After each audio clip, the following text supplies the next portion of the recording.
Yuk, dukung UFIT TV dengan belanja di UFIT Store. www.ufitstore.com. Bismillahirrahmanirrahim. Assalamualaikum warahmatullahi wabarakatuh. Alhamdulillahi rabbil alamin wa bihi nasta'inu ala umuri dunya waddin. Wa sallallahu ala nabiyyina Muhammadin wa ala alihi wa sahbihi ajma'in. Amma ba'd. Kita panjatkan puji dan syukur kehadirat Allah tabaraka wa taala. Pada kesempatan pagi yang berbahagia kali ini, kita masih kembali diberi kekuatan, kesehatan, hidayah serta taufik dari Allah Jalla wa Ala, sehingga kita bisa kembali mengkaji ajaran agama kita yang mulia ini. Kita berharap semoga Allah tabaraka wa taala berkenan untuk melimpahkan kepada kita semuanya ilmu yang bermanfaat, sehingga bisa kita amalkan sebagai bekal untuk menghadap kepada Allah Jalla wa Ala. Allahumma amin. Salam dan salam semoga senantiasa tercurahkan kepada junjungan kita Nabi besar Muhammad sallallahu alaihi wa ala alihi wa sahbihi wasallam, kepada keluarganya, sahabatnya dan umatnya yang setia mengikuti tuntunannya hingga di akhir nanti. Para pemirsa Insan TV dimanapun Anda berada, dan juga para pendengar Radio Insani 102,2 FM di Purbalingga, Purwokerto, Banjarnegara, Cilacap, Wonosobo, Kebumen dan sekitarnya, juga para pendengar radio dakwah lainnya yang ikut menyiarkan kajian pagi hari ini.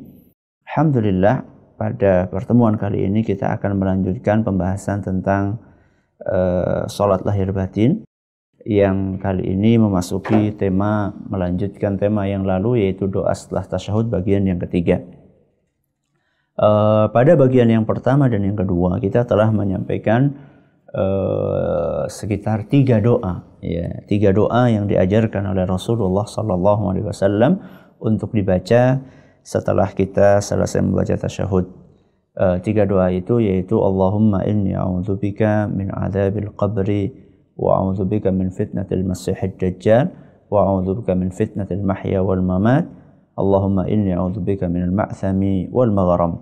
Ya, atau juga dengan membaca Allahumma inni a'udzubika min adzabi jahannam wa min adzabil qabri min fitnatil mahya wal mamat wa min syarri fitnatil masiihid dajjal.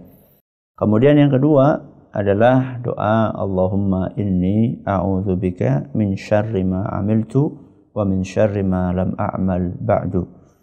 Kemudian yang ketiga Allahumma hasibni hisaban yasira. 3 doa ini sudah kita bahas pada 2 pertemuan yang lalu. Pada hari ini kita akan melanjutkan doa berikutnya yang diajarkan oleh Nabi kita Muhammad sallallahu alaihi wasallam untuk dibaca ketika kita salat, terutama setelah tasyahud. Dan doa ini kemarin sudah kita bacakan redaksinya, akan tetapi tidak apa-apa kita ulang kembali untuk barangkali ada di antara jamaah, para pendengar, para pemirsa yang kemarin belum menyimak. Yaitu doa yang diajarkan oleh Nabi kita Muhammad SAW dalam sebuah hadis yang diriwayatkan oleh Imam Bukhari dan Muslim, yang awalnya diajarkan oleh Nabi kita SAW kepada Abu Bakar As-Siddiq radhiyallahu anhu. Bunyinya adalah Allahumma inni zalamtu nafsi zulman katsira. Ya, ini awal doanya. Saya ulangi. Allahumma inni zalamtu nafsi zulman katsira. Baik, saya ulangi lagi. Allahumma inni zalamtu nafsi zulman katsira. Selanjutnya, wala yaghfiru dzunuba illa anta. Wala yaghfiru dzunuba illa anta. Sekali lagi, wala yaghfiru dzunuba illa anta. Kelanjutannya, faghfirli maghfiratan min 'indika. Faghfirli maghfiratan min 'indika. Faghfirli maghfiratan min 'indika. Warhamni innaka antal ghafurur rahim. Warhamni innaka antal ghafurur rahim. Ya. Warhamni innaka antal ghafurur rahim. Kita ulangi dari awal. Allahumma inni zalamtu nafsi zulman katsira wa la yaghfiru adh-dhunuba illa anta faghfir li maghfiratan min 'indika warhamni innaka antal ghafurur rahim. Artinya, terjemahannya, Allahumma inni zalamtu nafsi zulman katsira. Ya Allah, sesungguhnya aku telah menzalimi diriku sendiri dengan kezaliman yang banyak. Ya Allah, sesungguhnya aku telah menzalimi diriku sendiri dengan kezaliman yang banyak. Wala yaghfiru dzunuba illa anta. Dan tidak ada yang mampu mengampuni dosa kecuali Engkau. Dan tidak ada yang mampu mengampuni dosa kecuali Engkau. Faghfirli maghfiratan min 'indika. Maka ampunilah aku dengan ampunan yang bersumber darimu. Maka ampunilah aku dengan ampunan yang bersumber darimu. Warhamni, dan sayangilah aku. Rahmatilah aku. Innaka antal ghafurur rahim. Sesungguhnya Engkau Maha Pengampun dan juga Maha Penyayang. Doa ini adalah sebuah doa yang sangat agung. Pertama kita perlu mengetahui bahwa doa ini diriwayatkan oleh Imam Bukhari dan Muslim. Kisahnya adalah ketika Abu Bakar As-Siddiq radhiyallahu anhu, sahabat yang paling mulia, sahabat yang paling dicintai oleh Rasulullah sallallahu alaihi wasallam, manusia yang paling utama di muka bumi ini setelah para nabi dan rasul. Abu Bakar As-Siddiq minta kepada Rasul sallallahu alaihi wasallam untuk diajari baca doa ketika sholat. Seorang yang sangat mulia minta diajari sebuah doa, minta dia kepada orang yang paling mulia di muka bumi. Jadi orang yang sangat mulia minta diajarin doa kepada orang yang paling mulia. Dan orang yang sangat mulia inilah manusia yang paling dicintai oleh manusia yang paling mulia tersebut. Abu Bakar As-Siddiq, manusia yang paling dicintai oleh Rasulullah SAW. Anda bisa bayangkan, kira-kira doa yang akan diajarkan oleh Rasulullah SAW kepada manusia yang paling beliau cintai, apakah doa itu doa sembarangan? Enggak mungkin. Ya. Pasti doa itu adalah merupakan doa yang sangat istimewa. Doa itu adalah doa yang spesial. Karena doa itu diminta oleh manusia yang paling beliau cintai. Dan Abu Bakar As-Siddiq minta secara lugas kepada Rasul SAW bahwa doa itu akan beliau baca ketika sholat. Bukan di sembarang waktu. Walaupun boleh untuk dibaca di luar sholat. Akan tetapi awalnya ya, Abu Bakar As-Siddiq itu minta kepada Rasul secara lugas, secara gamblang, wahai Rasul, ajarkan kepadaku sebuah doa yang ingin aku baca ketika sholat. Ya. Dan sholat adalah merupakan momen yang paling istimewa di dalam kehidupan kita. Ibadah amaliyah yang paling afdal. Bahkan itu adalah rukun Islam yang kedua. Berarti ini doa diminta oleh manusia yang sangat istimewa kepada manusia yang paling istimewa. Kemudian doa tersebut akan dibaca ketika sholat, dan sholat adalah ibadah yang paling istimewa, ibadah amaliyah yang paling istimewa. Mesti doa yang akan diajarkan Rasulullah SAW kepada Abu Bakar bukan sembarang doa. Maka perhatikan baik-baik. Apa doa yang diajarkan oleh Rasulullah SAW? Tadi sudah saya sampaikan terjemahannya. Allahumma inni zalamtu nafsi zulman katsira wa la yaghfiru dzunuba illa anta. Ya Allah, sesungguhnya aku telah menzalimi diriku dengan kezaliman yang banyak, dan tidak ada yang mengampuni dosa kecuali Engkau. Faghfir li maghfiratan min indika, maka ampunilah aku dengan ampunan yang bersumber darimu. Warhamni innaka antal ghafurur rahim, sayangilah aku, sesungguhnya Engkau Maha Pengampun lagi Maha Penyayang. Perhatikan baik-baik. Doa ini muatan utamanya adalah urusan akhirat. Ya, minta ampunan dosa, disayang Allah. Sayang Allah maksudnya tentunya adalah pengen masuk surga. Diampuni dosa berarti terhindar dari neraka. Jadi minta diselamatkan dari neraka, masuk ke surga. Jadi doa ini muatan utamanya adalah urusan akhirat. Sehingga apa? Sehingga para ulama kita menyimpulkan bahwa Nabi kita SAW mengajarkan kepada Abu Bakar As-Siddiq dan juga kepada umatnya, kita semuanya, bahwa prioritas utama di dalam kehidupan kita, di dalam doa-doa yang kita panjatkan kepada Allah adalah urusan akhirat. Walaupun tidak ada larangan bagi kita untuk minta urusan dunia. Urusan dunia akhirat kita minta semuanya kepada Allah Subhanahu wa ta'ala. Akan tetapi seorang muslim perhatian utamanya adalah akhirat.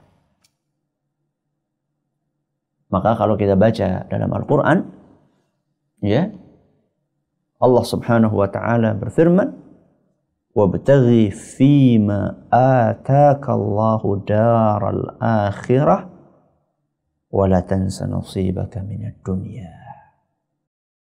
Yang artinya, wabtaghi fima ataka Allah.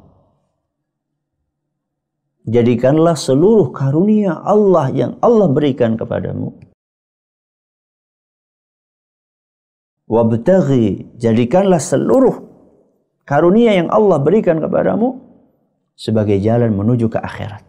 Wabtaghi fima ataka Allahu daral akhirah. Jadi manfaatkan seluruh karunia yang Allah berikan kepadamu untuk mencari negeri akhirat. Kemudian Allah katakan apa? Wala tansa nasibaka minad dunya.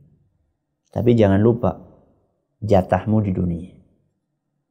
Kalau kita baca ayat ini dan kita baca dengan penuh perenungan, maka kita akan temukan bahwasannya urusan terakhir atau urusan utama seorang hamba adalah akhirat. Dan jangan lupa dengan dunia ini. Inilah yang namanya proporsional dalam urusan dunia dan akhirat. Ya. Sebagian orang mengatakan atau memahami proporsional itu ya 50% dunia, 50% akhirat. Enggak, itu bukan proporsional. Proporsional antara dunia akhirat adalah dominan akhiratnya, dunia ini jangan lupa. Ya. Bukan berarti seorang muslim itu nggak boleh kaya. Justru kalau bisa mukmin muslim itu kaya, tapi kekayaannya ini untuk urusan akhirat. Ya. Karena ada sebagian orang yang mengira bahwa muslim ini harus miskin. Enggak benar. Jadi ketika kita berbicara jadikanlah tujuan utama kita akhirat, itu bukan berarti kita harus jadi orang miskin. Enggak. Justru kekayaan yang kita miliki itu sebagai tunggangan kita menuju ke akhirat. Ya. Makanya pada pengajian tafsir yang lalu malam Kamis, ya, kami sampaikan bahwa Rasulullah SAW itu mengalami masa kaya, mengalami masa miskin. Ya. Rasulullah SAW mengalami masa kaya, mengalami masa miskin. Dan dua-duanya sama-sama Rasulullah SAW memberikan suri teladan kepada kita bagaimana seharusnya menjadi seorang kaya yang ideal dan bagaimana seharusnya menjadi seorang miskin yang ideal. Jadi kalau mau jadi orang kaya yang baik, contoh Rasulullah SAW. Mau jadi orang miskin yang baik, contoh Rasul sallallahu alaihi wasallam. Rasulullah SAW menggunakan seluruh kekayaannya ini sebagai tunggangan beliau untuk menghadap kepada Allah Azza wa Jalla. Jadi beliau gunakan harta kekayaannya beliau ini untuk membela agama ini, untuk dakwah. Ya. Kita sampaikan kemarin ketika pengajian tafsir di Masjid Agung Darussalam Purbalingga yang disiarkan juga oleh Radio Insani dan juga oleh TV Sunnah yang lainnya. Ya, kita sampaikan ya bahwa Nabi kita Muhammad SAW pernah bersedekah ya kepada seseorang supaya dia mau masuk Islam, bersedekah kepada seseorang dengan kambing sebanyak lembah antara dua gunung. Jadi gunung di antara dua gunung ada lembah. Ya. Kambing itu yang ada di lembah itu semuanya diberikan kepada satu orang itu supaya masuk Islam. Dakwah. Ya. Jadi kekayaan itu digunakan untuk kepentingan agama, walaupun boleh tidak apa-apa untuk kepentingan pribadi selama itu adalah sesuatu yang halal. Tidak apa-apa. Ya. Maka Abu Bakar As-Siddiq diajari oleh Rasulullah SAW untuk urusan akhirat.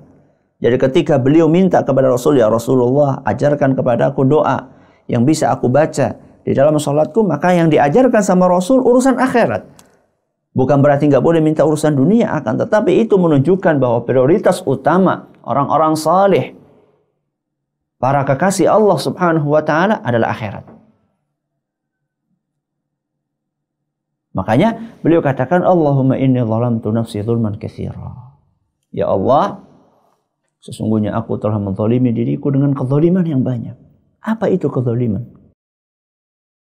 Para ulama kita mengatakan, seluruh perbuatan dosa itu adalah zalim. Maksiat yang dilakukan oleh seorang hamba adalah kezaliman. Kezaliman seorang hamba kepada dirinya sendiri. Karena sejatinya orang yang berbuat dosa, dia telah menzalimi dirinya sendiri. Dia telah berbuat jahat kepada dirinya sendiri. Dia telah menyakiti dirinya sendiri. Coba bayangkan, apakah masuk akal ketika ada seorang menyakiti dirinya sendiri? Ya, ngambil pisau, ya, kemudian dia bacok-bacok dirinya sendiri. Kecuali orang-orang yang subhanallah, ya, barangkali telah dikurangi ya akal sehatnya oleh Allah Subhanahu wa Ta'ala sehingga memukul-mukul tubuhnya sendiri dalam beberapa momen-momen tertentu sebagai katanya wujud penyesalan. Ya, penyesalan bukan seperti itu, istighfar, berdoa, ya, penyesalan bukan dengan menyakiti diri sendiri. Apakah masuk akal ketika ada orang ngambil pisau kemudian dia tancap-tancapkan kepada tubuhnya sendiri?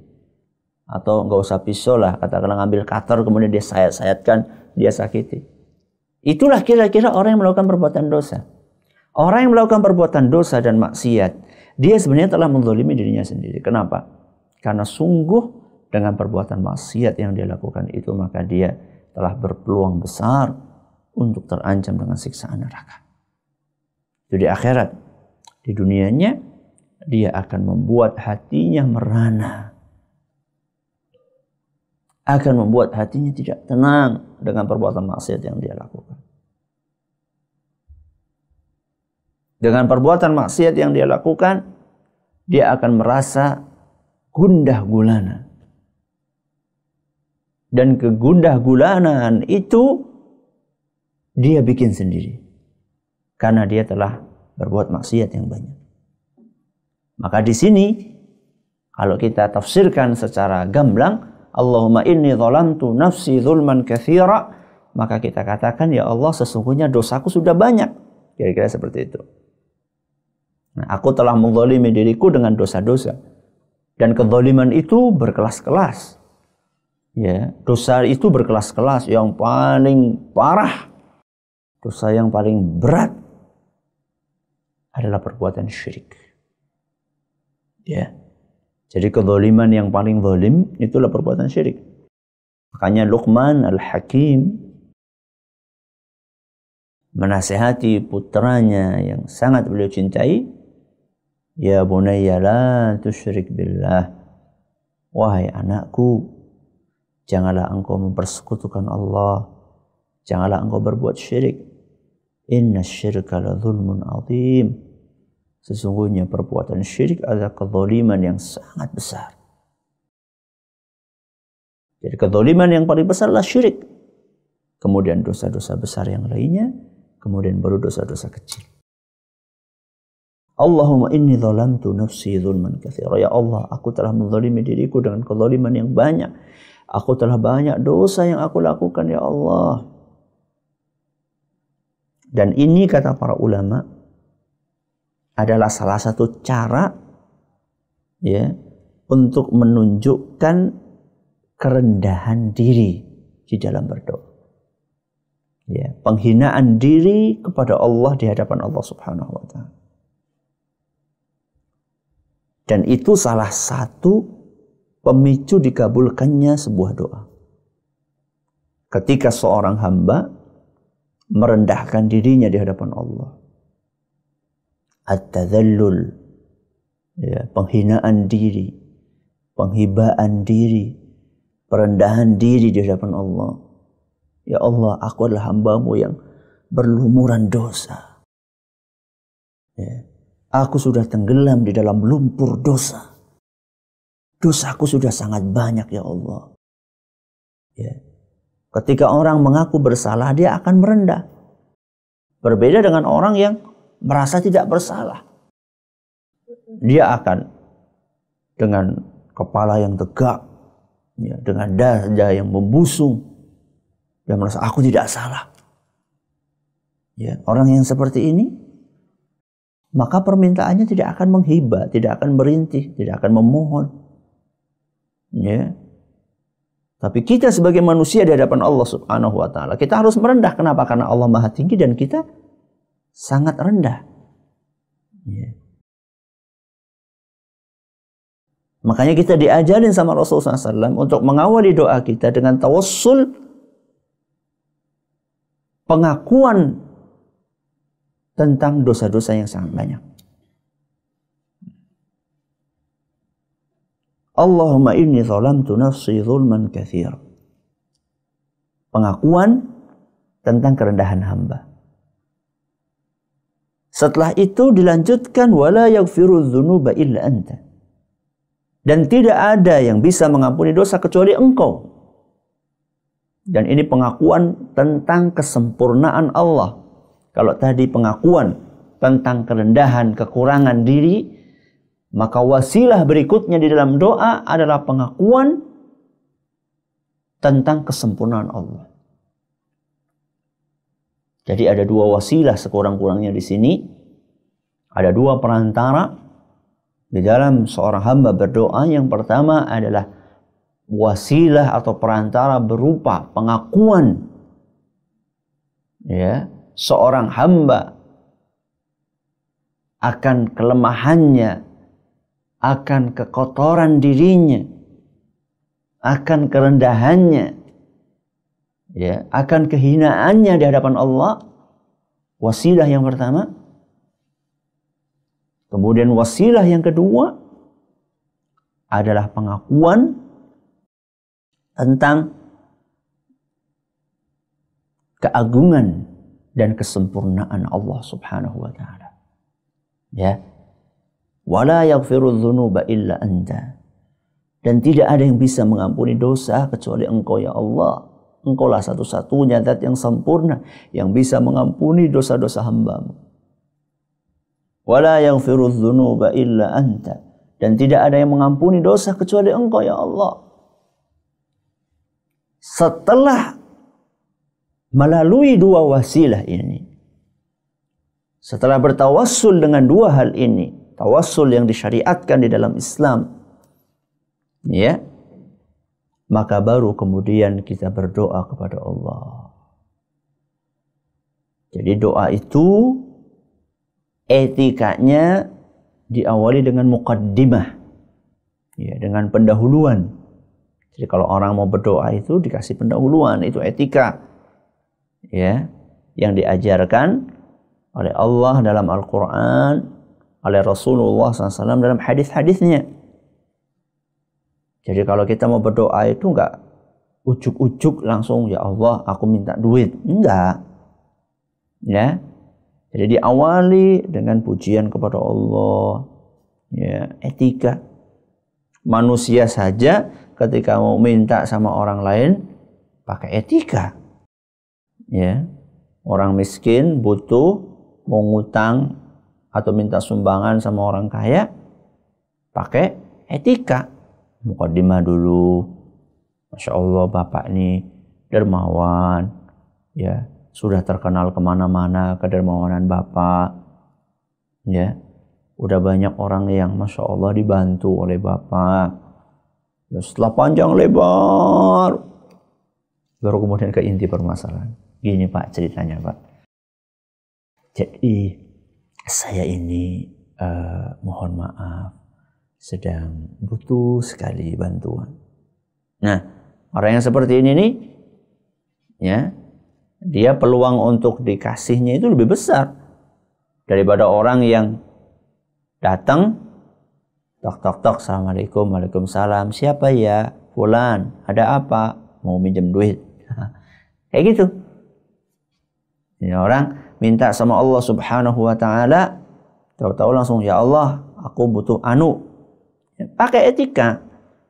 Diawali dengan tawassul, ya, yang diajarkan sama Rasulullah SAW. Allah saja dalam Al-Quran mengajarkan seperti itu. Walillahil asma'ul husna fad'uhu biha. Allah itu memiliki asma'ul husna, nama-nama yang mulia. Allah itu memiliki nama-nama yang mulia. Asma'ul husna fad'uhu biha. Maka berdoalah kepada Allah menggunakan Asmaul Husna tersebut. Berdoalah kepada Allah menggunakan Asmaul Husna, alias jadikanlah Asmaul Husna ini sebagai wasilah di dalam doa-doa engkau. Ya, coba aja baca surat Al-Fatihah.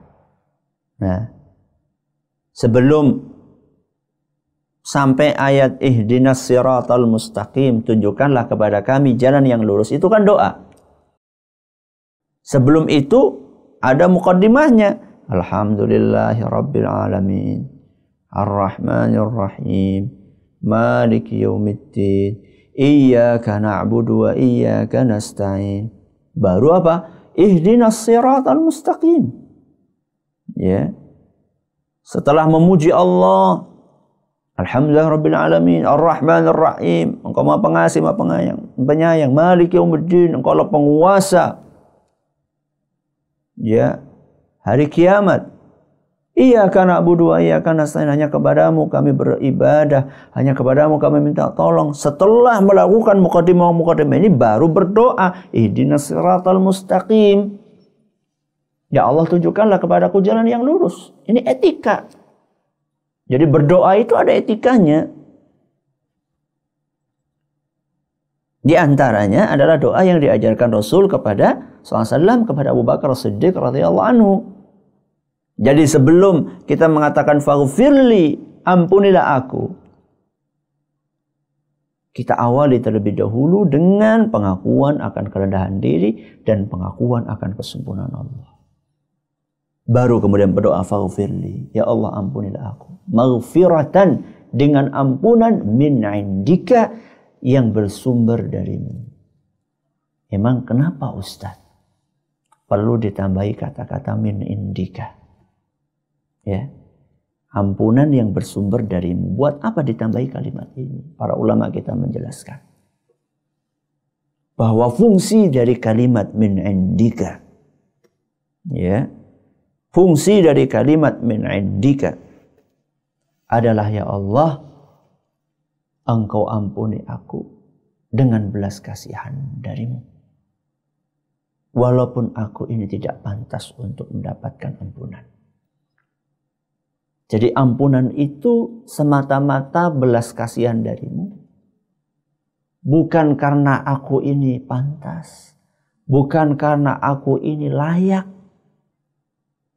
Walaupun hambaku ini tidak layak untuk mendapatkan ampunan, tapi aku betul-betul mohon belas kasihan darimu ya Allah untuk mengampuni hambamu ini. Karena kalau bukan engkau yang mengampuni ya Allah, siapa lagi? Kalau engkau sudah menolak kedatangan hambamu ini mau pergi kemana lagi?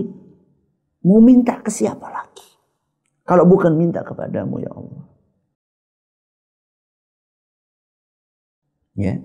Itu fungsi dari penambahan kata maghfiratan min indika.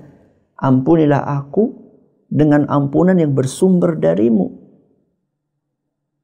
Artinya ampunan itu karena belas kasihanmu kepadaku. Semata-mata karena engkau kasihan kepadaku. Bisa jadi aku ini gak layak untuk mendapatkan ampunan. Karena dosaku selalu aku ulang-ulang setiap hari. 5 menit yang lalu aku minta ampun. Hari ini aku ulangi kembali dosaku. Kemarin aku sudah berjanji untuk tidak mengulangi dosa. Hari ini aku ulangi lagi. Walaupun barangkali aku ini tidak layak untuk mendapatkan ampunanmu. Akan tetapi ya Allah, kasihanilah hambamu ini. Sesungguhnya hambamu ini tidak punya alternatif lain. Tidak punya jalan lain kecuali meminta ampunan kepadamu. Tidak ada pintu lain yang bisa aku masuki kecuali pintumu ya Allah. Ini fungsi dari penambahan kata Faghfir li maghfiratan min indika.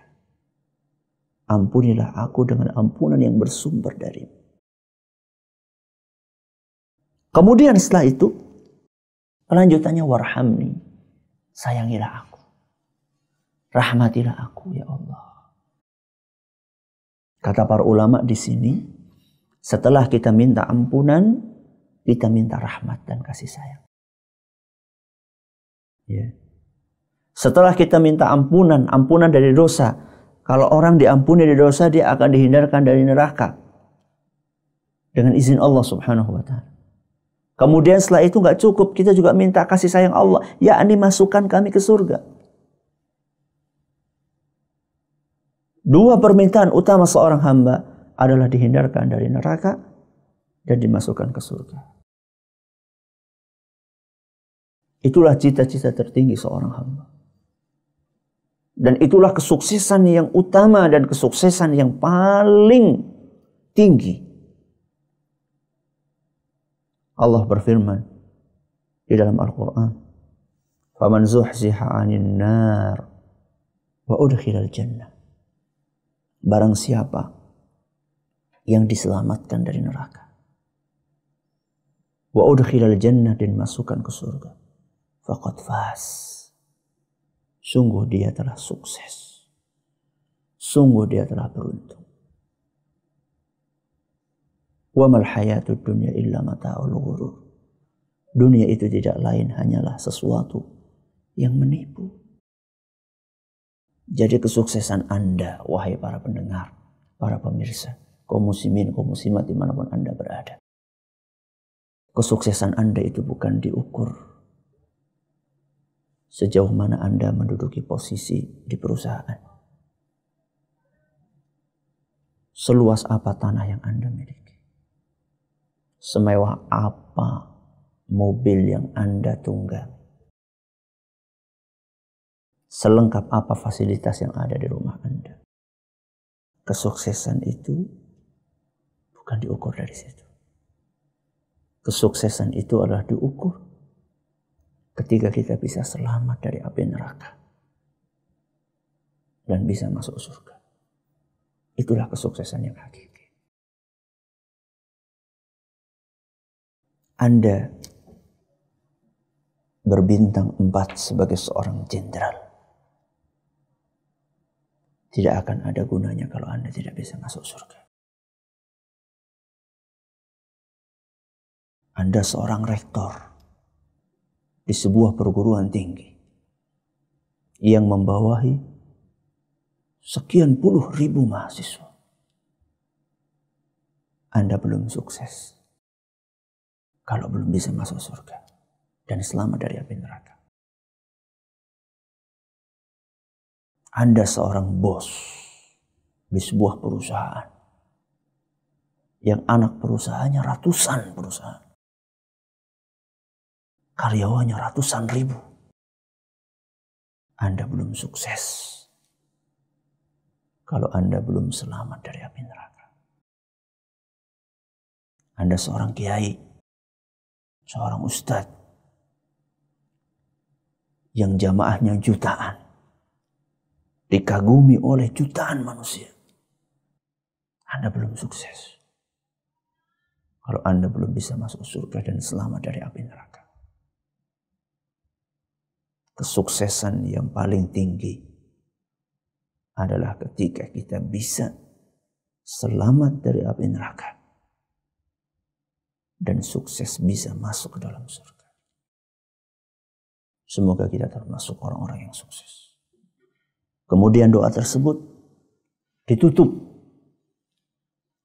dengan menyebutkan dua nama Allah yang mulia. Innaka antal ghafurur rahim. Sesungguhnya Engkau ya Allah Maha Pengampun dan Maha Penyayang. Ya Allah, walaupun dosaku sangat banyak dan setiap hari aku ulang dosa-dosa tersebut, aku yakin Engkau itu Maha Pengampun ya Allah. Maha Pengampun artinya walaupun dosa itu terulang, Engkau akan mengampuni. Selama hamba-Mu ini serius di dalam istighfarnya, aku sadar betul bahwa dosa-dosa itu selalu terulang dan terulang. Tapi karena Engkau Al-Ghafur, Engkau adalah Maha Pengampun, maka hamba-Mu pun tidak akan pernah bosan untuk meminta ampunan itu kepadamu. Walaupun hamba-Mu ini malu, dosa itu terulang berkali-kali, akan tetapi hamba-Mu ini tetap akan terus meminta ampunan kepadamu. Innaka antal ghafur. Sesungguhnya Engkau Maha Pengampun, Ar-Rahim, yang Maha Penyayang, terutama kepada hamba-Mu yang beriman.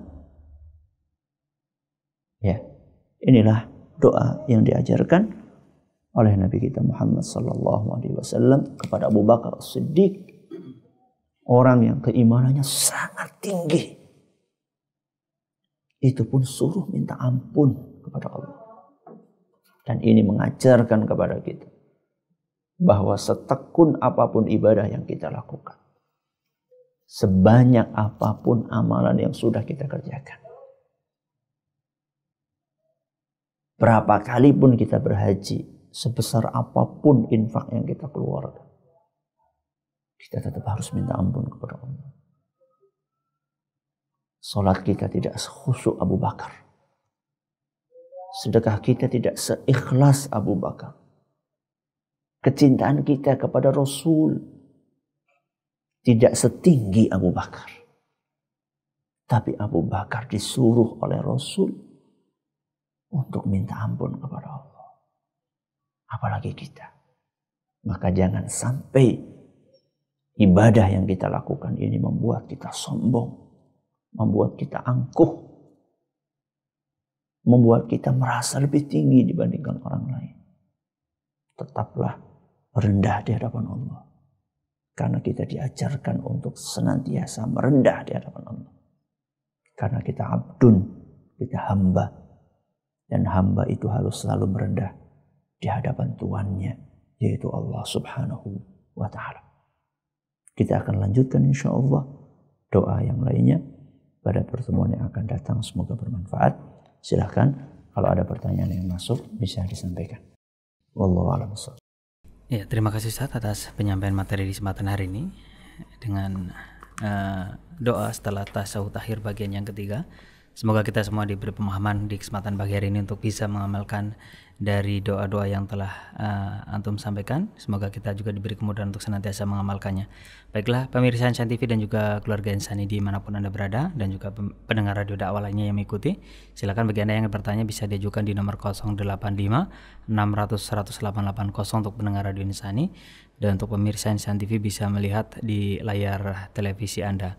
Baik Ustaz, kita langsung bacakan dari pendengar radio Insani yang sudah masuk di kesempatan hari ini, yang datangnya dari Mbak Meli di Berkoh yang bertanya. Bismillah, Assalamualaikum Ustaz. Waalaikumsalam warahmatullahi wabarakatuh. Kalau kita sedang sholat pada waktu tasahud awal maupun akhir, khusus untuk kaum wanita, apakah telunjuk tangan harus kelihatan atau tertutup Ustaz? Mohon nasihatnya. Ya, wallahu a'lam bishawab. Tidak harus kelihatan. Ya, tidak harus kelihatan dan juga tidak harus tertutup juga. Ya, wallahu a'lam bishawab. Ya, karena yang penting itu adalah mengacung. Ya, yang penting adalah mengacung. Kecuali barangkali kalau misalnya tempat sholatnya itu terbuka, ya tempat sholatnya itu terbuka alias bisa dilihat oleh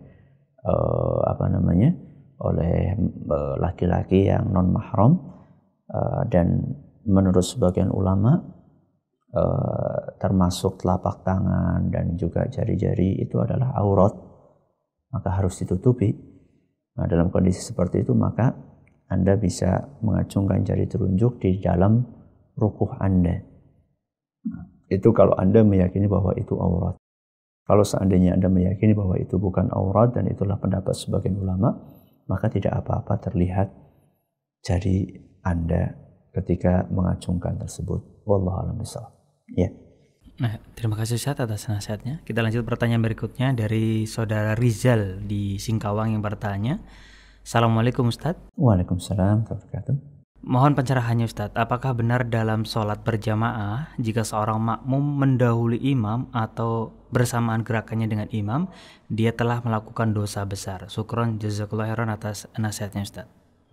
Dia telah berbuat dosa ya ketika orang yang mendahului imam atau bersamaan, karena Nabi SAW memberikan sebuah peringatan keras ya atau ancaman kepada orang-orang yang mendahului imam bahwa mereka nanti pada hari kiamat kepalanya akan dirubah menjadi kepala keledai.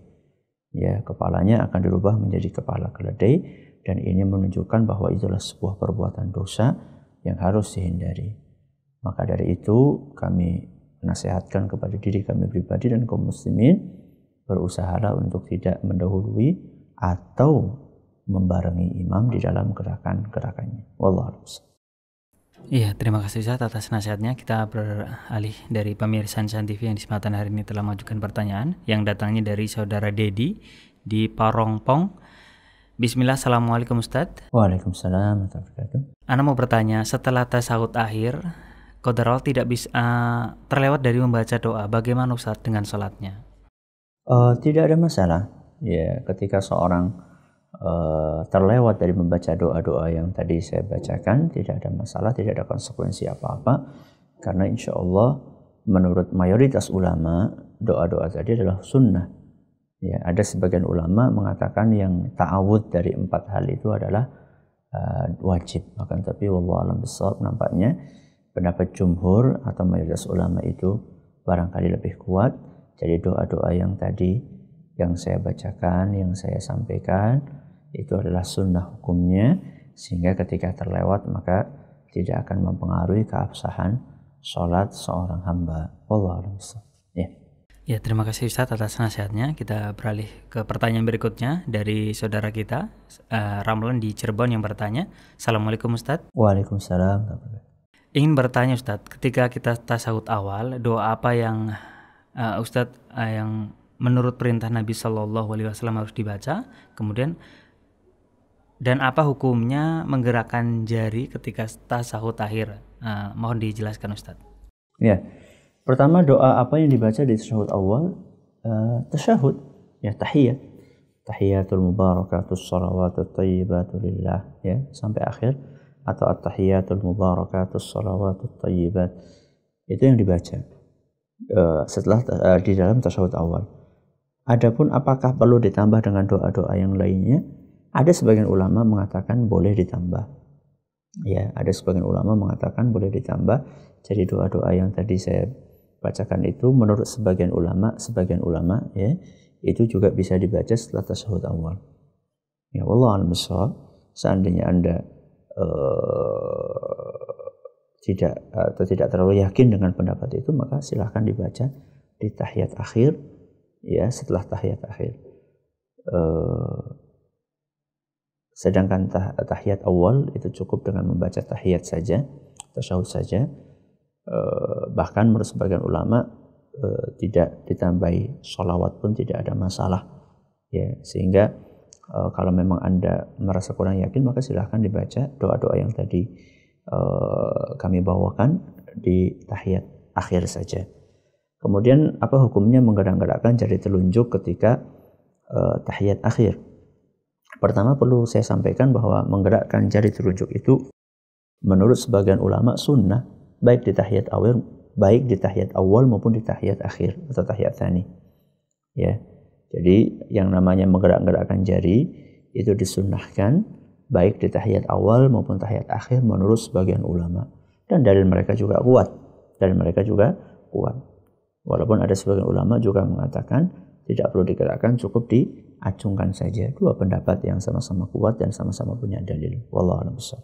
Ya, terima kasih Ustaz atas nasihatnya. Kita mengulang pertanyaan yang memang sering ditanyakan. Ini datangnya dari saudara Mamat di Purwonegoro.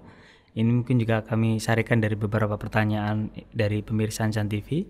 Ustadz, mohon diulangi kembali redaksi salawat yang diajarkan ketika kita bertasahud. Mohon diulangi lagi, Ustadz. Iya.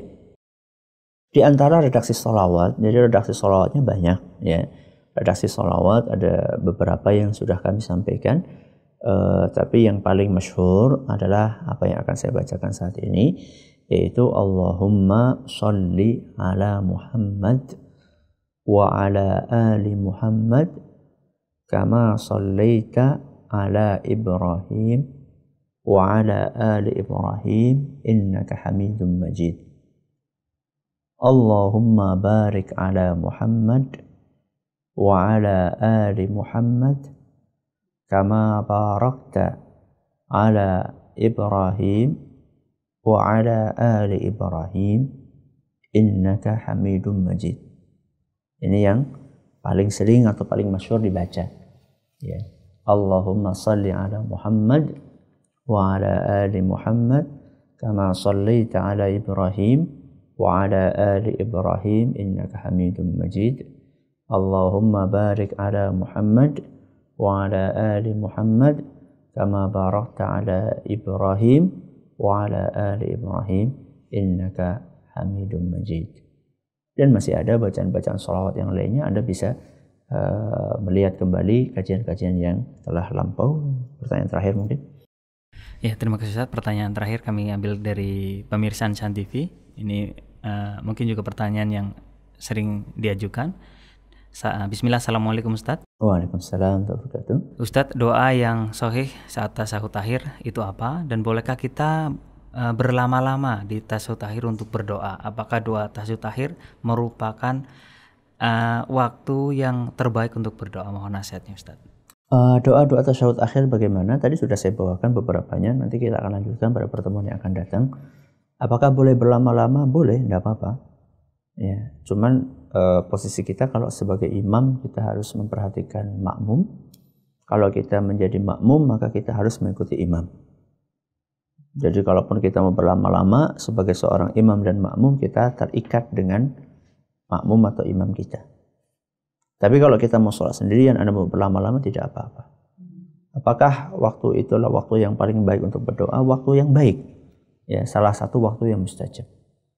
Ya, salah satu waktu yang mustajab. Jadi kalau dikatakan paling baik, ya wallahu alam, tapi itu waktu yang baik untuk berdoa. Ya, itu waktu yang baik untuk berdoa. Ini yang dapat kami sampaikan pada kesempatan yang berbahagia kali ini. Terima kasih atas perhatiannya. Mohon maaf atas segala kurangnya. Kita tutup dengan membaca Subhanakallahumma bihamdika asyhadu an la ilaha illa anta astaghfiruka wa atubu ilaik. Assalamualaikum warahmatullahi wabarakatuh.